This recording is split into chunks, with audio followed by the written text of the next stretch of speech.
Well, hello everyone. I'm Cooper Naylor, and welcome back to Saber Broadcast Network. This is a different style video because today, instead of doing a live stream, I'm just going to talk to you about some things in college football that I find interesting. Um, let's talk about Florida. So, Florida, of course, played against South Florida Saturday, and it was not the matchup that we thought. I mean, we thought Florida was going to win that football game. It should have been an easy Florida win.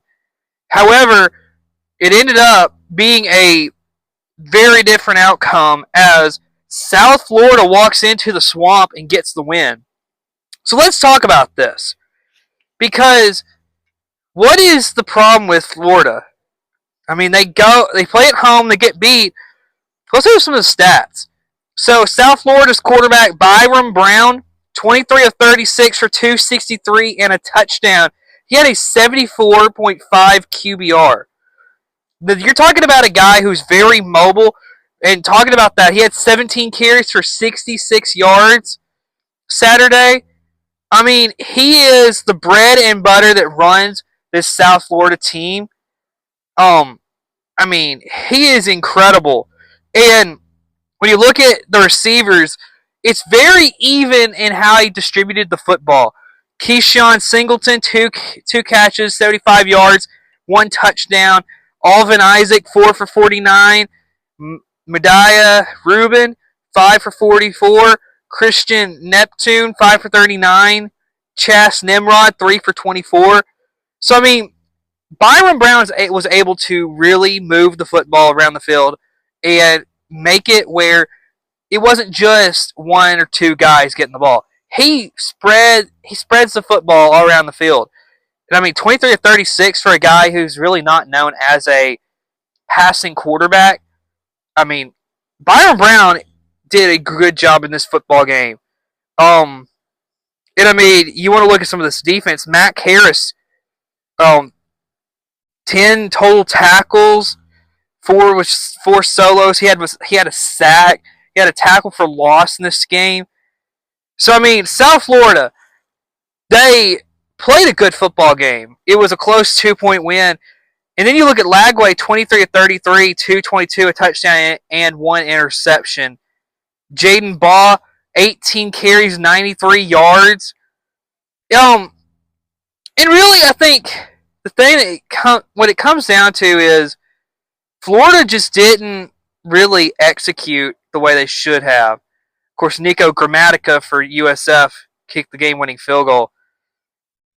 Florida, of course, committed 11 penalties for 103 yards, including 2 major infractions on the final drive and their questionable play clock.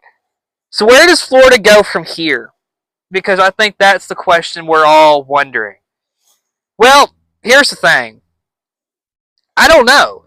Because I think from what I saw, 8 of the next 10 games they have remaining on their schedule is against like teams that are in like the top 15 or at least ranked. Florida's definitely got one of the toughest schedules, maybe the toughest schedule in college football.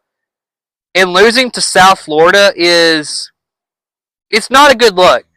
South Florida is the first Florida team other than Miami or Florida State to come into the swamp and beat them.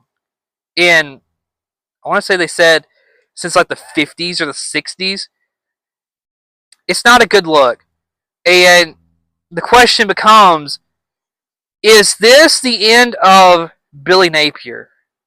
I would say this. I think that it's coming close because you can't expect to lose a game like that and remain with a job.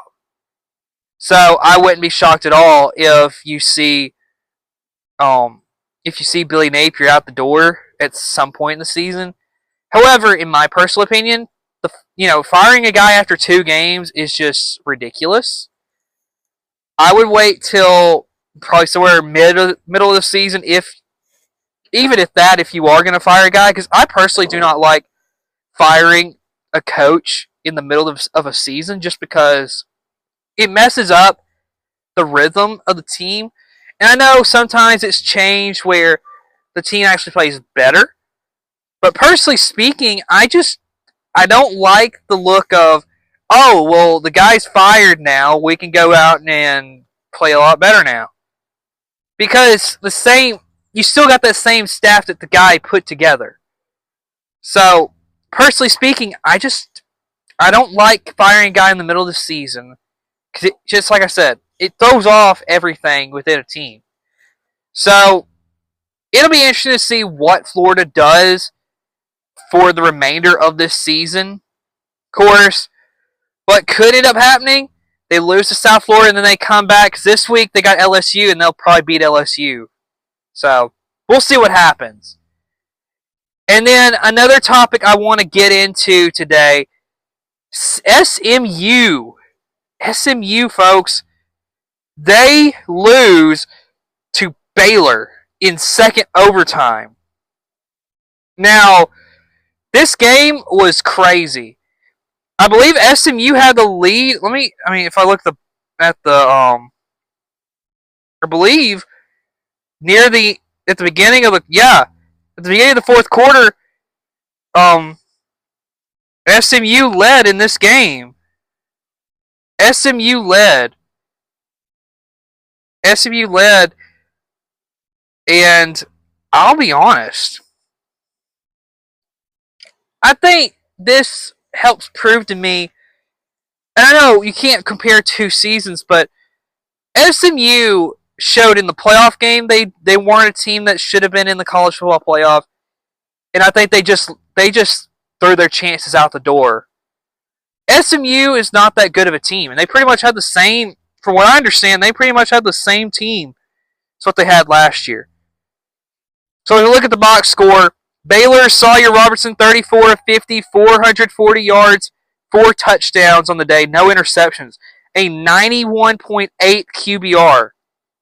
Bryson Washington, the running back, 31 carries, 115 yards, and 2 touchdowns. I mean, it was a great day. Of course, leading receiver was Josh Cameron, 9 receptions, 151 yards, and 2 touchdowns for the Baylor Bears. And then you look at Kevin Jennings, 16 of 22, 295, 3 touchdowns, 1 interception. The leading rusher was TJ Harden, 19 for 115 and 3 touchdowns.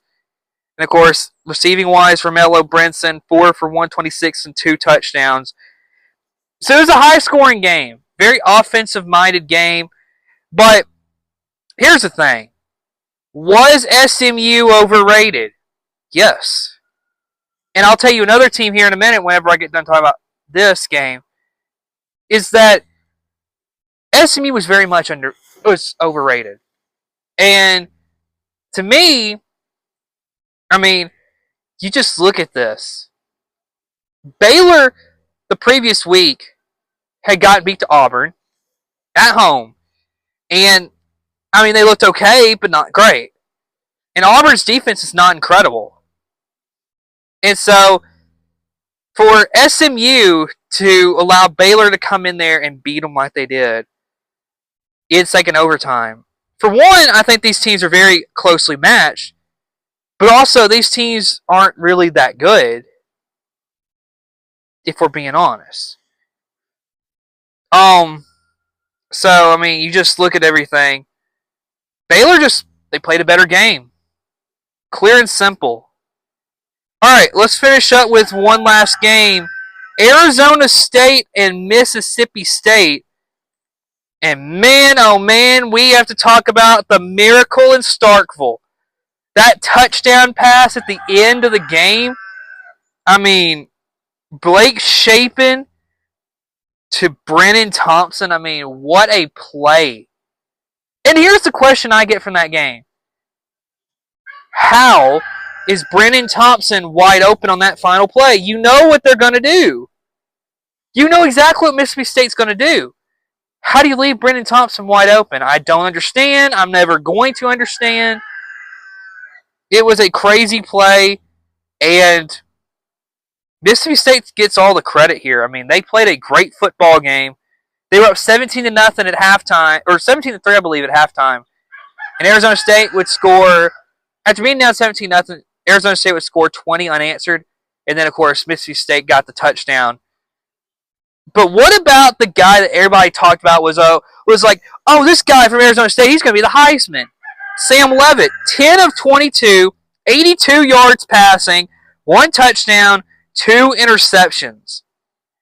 Now understand, they want to be more of a running team at Arizona State, but they were building up this guy, Sam Leavitt, to be the guy that could be the Heisman. Well, I'll tell you what, he definitely isn't going to be now. This game, I think, proves that he's not that good. You got one receiver that is getting most of the catches, and then the rest of the guys, the rest of the receivers are just out there. They have no purpose for there. Jordan Tyson has 6 receptions, 68 yards, and a touchdown. And so, I mean, I don't know what else to say about Arizona State.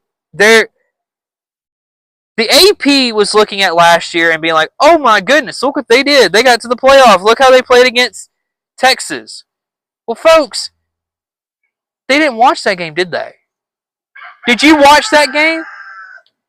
It was Cam Scattaboo who made the game.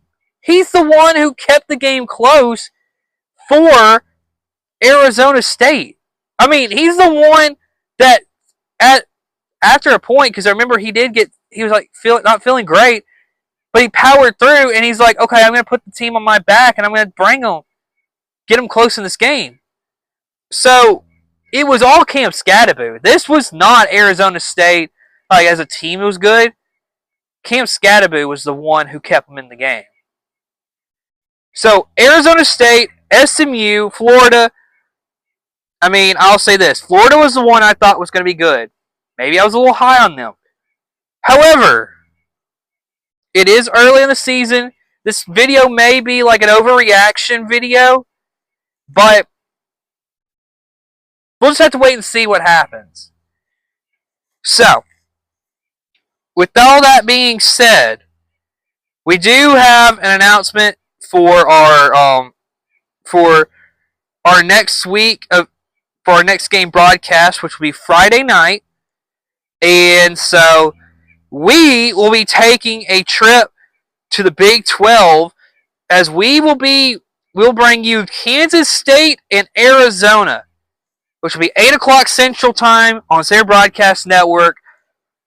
So you want to join us Friday night for that game? It's going to be good. Can't wait to do it. So, folks, that's pretty much all I got for this video here today.